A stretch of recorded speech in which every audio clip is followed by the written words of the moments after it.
Halo teman-teman, kami dari kelompok 6 akan memaparkan materi tentang bimbingan bagi anak cerdas dan berbakat.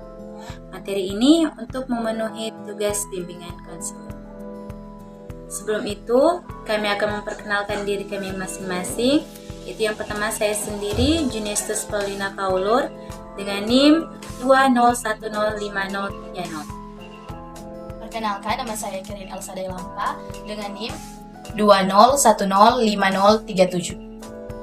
Halo, perkenalkan nama saya Vanessa Erang dengan NIM 20105140. Dan pokok bahasan yang akan kami bahas ada 4, yaitu yang pertama, pengertian anak cerdas berbakat, yang kedua, karakteristik dan kebutuhan anak cerdas berbakat, dan yang ketiga, identifikasi siswa cerdas dan berbakat, yang keempat, program dan teknik bimbingan bagi anak cerdas berbakat.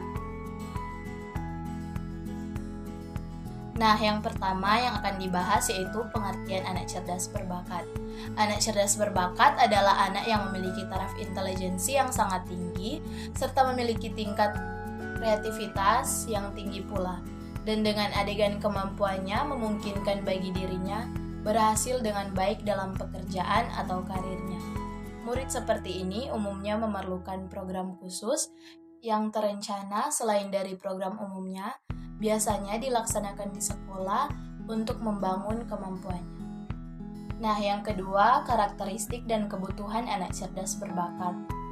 Anak cerdas berbakat pada umumnya memiliki karakteristik seperti berikut. Yang pertama, membaca pada usia lebih muda. Yang kedua, membaca lebih cepat dan lebih banyak. Yang ketiga, memiliki perbendaharaan yang luas. Yang keempat, mempunyai rasa ingin tahu yang kuat.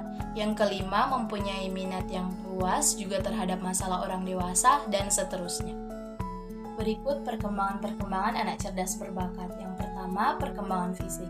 Selama usia sekolah, anak berbakat sangat mungkin mengalami kesenjangan antara perkembangan fisik, intelektual, dan sekolah secara tidak sengaja mungkin menghambat aktivitas mereka. Yang kedua, perkembangan kognitif. Perkembangan kognitif anak berbakat juga disertai dengan kemampuan intuitif yang akan mengarahkan kepada permunculan perilaku kreatif. Kaitan intuisi anak berbakat ditandai dengan kecenderungan untuk terlibat dan peduli terhadap pengetahuan intuitif dan fenomena-fenomena metafisik, terbuka terhadap pengalaman-pengalaman metafisik, dan menunjukkan perilaku kreatif dalam banyak hal karena kekuatan imajinatif yang luar biasa sehingga bisa menimbulkan cemoohan sesamanya, tidak mendapatkan tanggapan serius dari orang lain yang lebih tua usianya karena dipandang berperilaku aneh, menyimpang, dan dianggap sebagai pembuat kekacauan.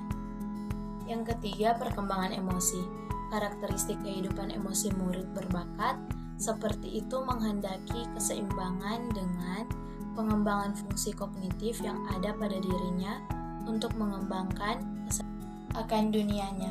Yang keempat, perkembangan sosial. Karakteristik perkembangan sosial anak berbakat temuan dan generalisasi seringkali menunjukkan karakteristik populasi yang selalu tidak dapat diterapkan secara individual. Kecenderungan menunjukkan bahwa perkembangan sosial anak berbakat memang lebih baik daripada anak yang normal pada umumnya. Nah, sekarang kita masuk ke pembahasan materi yang ketiga, yaitu identifikasi siswa cerdas dan berbakat. Ciri-ciri tertentu pada individu cerdas dan berbakat yang justru mungkin dapat menimbulkan masalah tertentu antara lain: 1. Mudah muncul sifat skeptis karena kemampuannya dalam berpikir kritis baik terhadap diri sendiri maupun terhadap orang lain. Yang kedua yaitu cepat bosan atau tidak senang terhadap hal-hal yang monoton dan rutin karena ia memiliki kemampuan kreatif dan minat yang tinggi untuk melakukan hal-hal baru. Yang ketiga yaitu sering melakukan pemaksaan kehendak atau pendapat sebagaimana dimiliki individu jenius karena mereka pendapatnya lebih benar. Yang keempat yaitu kurang sabar atau kurang toleran jika tidak ada kegiatan atau kurang tampak kemajuan dalam suatu kegiatan Hal ini diakibatkan semangat tinggi serta kesiagaan mental. Yang kelima, mudah tersinggung serta peka terhadap kritik dari orang lain, karena individu jenius ini mempunyai kepekaan tinggi. Yang keenam yaitu mempunyai kemampuan dan minat yang beraneka ragam, sehingga membuat individu ini memerlukan fleksibilitas serta dukungan untuk menjajaki serta mengembangkan minat-minatnya. Dan yang ketujuh adalah mandirian dalam belajar dan bekerja. Di sisi lain, kebutuhannya akan kebebasan dapat menimbulkan konflik, karena individu ini tidak mudah konform atau tunduk terhadap tekanan-tekanan dari pihak luar. Dia juga dapat merasa tidak ditolerir atau kurang dimengerti oleh lingkungannya. Selanjutnya, saya akan menjelaskan tentang pengidentifikasian murid cerdas dan berbakat dapat dilakukan melalui 3 pendekatan, yaitu yang pertama melalui tes, yang kedua melalui studi kasus, dan yang ketiga melalui penggabungan keduanya. Pelaksanaan identifikasi di sekolah dapat dilakukan melalui 2 tahap, yaitu yang pertama tahap penjaringan dan yang kedua tahap seleksi. Selanjutnya kita masuk ke tahap penjaringan. Tahap ini biasa dilakukan dengan menganalisis data presentasi belajar. Di samping berdasar data presentasi belajar, kegiatan penjaringan juga dapat dilakukan dengan menganalisis usia kronologis serta nominasi oleh teman sekelas, orang tua, dan guru. Usia kronologis juga menjadi acuan dengan asumsi bahwa walaupun individu cerdas dan berbakat memiliki usia lebih muda, namun dia memiliki usia mental. Keadaan demikian membuat ia mampu bersaing dengan teman-temannya yang memiliki usia kronologis yang lebih tua. Yang kedua yaitu tahap seleksi. Individu yang sudah lulus tahap penjaringan ini selanjutnya diseleksi menggunakan perangkat tes. Saat ini saya akan menjelaskan pokok bahasan yang keempat, yaitu bimbingan bagi anak cerdas dan berbakat. Yang pertama ada program bimbingan yang digolongkan dalam 3 bentuk. Pertama ada pengayaan atau enrichment, kedua ada percepatan atau acceleration, dan ketiga ada pengelompokan khusus atau segregation. Pertama saya akan menjelaskan tentang pengayaan. Pengayaan merupakan bimbingan bagi siswa dengan jalan menyediakan kesempatan serta fasilitas belajar tambahan yang bersifat vertikal atau pelaman dan horizontal atau perluasan. Setelah siswa menyelesaikan semua program yang telah diprogramkan terhadap siswa, termasuk siswa yang bersangkutan. Bentuk tugas ini dapat dilakukan dengan pemberian mencari materi di perpustakaan atau belajar mandiri, penelitian proyek atau studi kasus, dan sebagainya. Selanjutnya ada percepatan atau acceleration. Percepatan ini merupakan pembinaan bagi siswa yang berbakat yang dilakukan dengan cara siswa naik kelas secara melompat dengan menyelesaikan program reguler dalam jangka waktu yang cepat. Bentuk percepatan ini seperti masuk kelas lebih awal, mempercepat pelajaran, naik kelas sebelum waktunya, dan sebagainya. Selanjutnya ada pengelompokan khusus atau segregation. Program segregation ini dilakukan secara penuh atau sebagian. Kegiatan ini dilakukan dengan terlebih dahulu mengumpulkan siswa-siswa yang mempunyai kemampuan yang luar biasa atau cerdas dan berbakat, dan diberi kesempatan untuk secara khusus mempunyai pengalaman belajar yang sesuai dengan potensinya. Yang kedua, saya akan menjelaskan tentang teknik bimbingan bagi siswa cerdas dan berbakat. Program layanan bimbingan dan konseling yang dikembangkan bagi siswa cerdas dan berbakat mengacu pada keadaan individu sebagai manusia seutuhnya, sehingga menyentuh semua dimensi perkembangan pribadinya.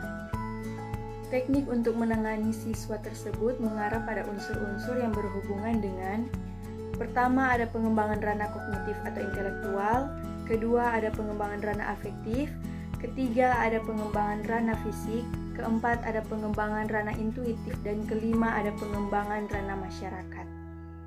Selanjutnya saya akan menjelaskan tentang pengembangan ranah kognitif atau intelektual. Pengembangan ini diharapkan menyediakan rentangan pengalaman belajar yang sangat luas, serta dapat diakselerasikan dan mengakselerasi perkembangan kognitif siswa berbakat. Selanjutnya, pengembangan ranah afektif.